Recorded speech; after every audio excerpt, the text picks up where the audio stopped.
gusto niya na lagi kanyang makita, lagi kanyang makasama o lagi kanyang makausap o lagi kanyang hanap-hanapin. Hello mga guys, kumusta kayo? Panibagong araw, panibagong video na naman tayo. And sa araw na ito ay isa na namang video ang aking ituturo sa inyo na simpleng gabay o simpleng pamamaraan na makakatulong sa atin. At bago ang lahat, gusto ko lang mag-disclaimer sa mga taong hindi naniniwala at hindi gusto ang mga kagaya nitong video. Please skip this video and maghanap kayo ng videos na gustong gusto nyo dahil ang video na ito ay para lamang ito sa mga taong naniniwala and gusto mag-try.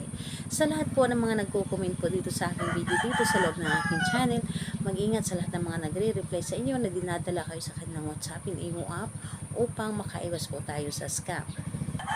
Ngayon po, ituturo ko sa inyo kung paano kayo hanap-hanapin, paano niya na gusto kanyong makasama palagi o makausap.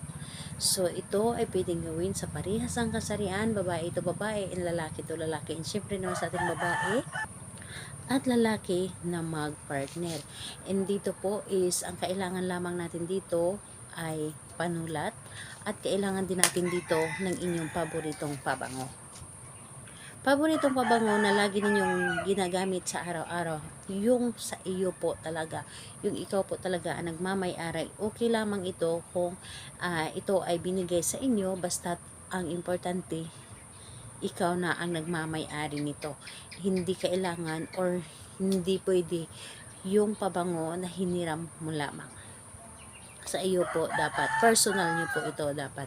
So, yun lamang ang dapat nating ihanda. And kapag handa na, kailangan mo lamang dito i-claim sa inyong sarili na gustong-gusto ninyo itong gawin. Kailangan na sigurado kayo. Alam po ninyo sa inyong sarili na gustong-gusto ninyo at hindi kayo nagdududa. At kapag ready ka na, handa ka na, pwedeng-pwede mo na itong simulan. So, ang gagawin mo lamang dito, napakadali at napakasimple lamang. So, dito po sa inyong pulso.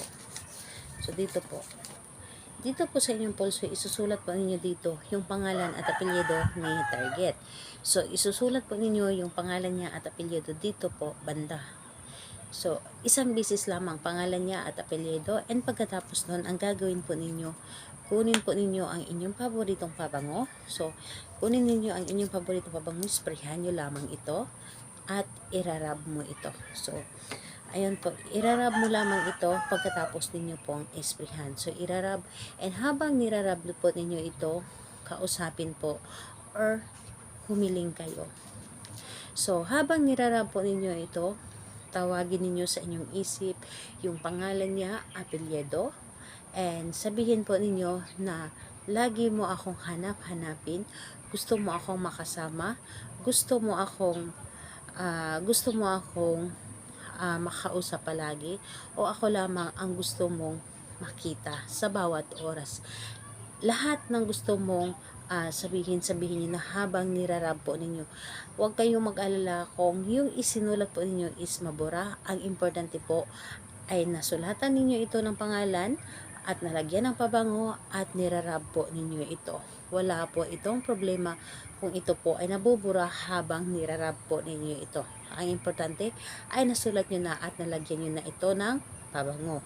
Dahil hindi maiwasan kapag ito ay nalagyan natin ng pabango, talagang mabubura yung isinulat natin dito habang nirarab po natin. So, ayun po, ganun lamang kadali nating gawin ang ritual na ito. So, think positive, ito po ay gagana sa inyo. Napakadali nitong gumana kapag ito ay nanggagaling sa inyong puso ang paggawa. Kailan ito pwedeng gawin? Kahit anong araw at oras pwedeng nyo ito gawin, basta pakiramdam po ninyo sa inyong sarili na gustong-gusto ninyo itong gawin at pakiramdam ninyo na para bang hinihilaan kayo na gawin ninyo ito. So, ayun po. Salamat po sa inyo. Bye-bye everyone. God bless.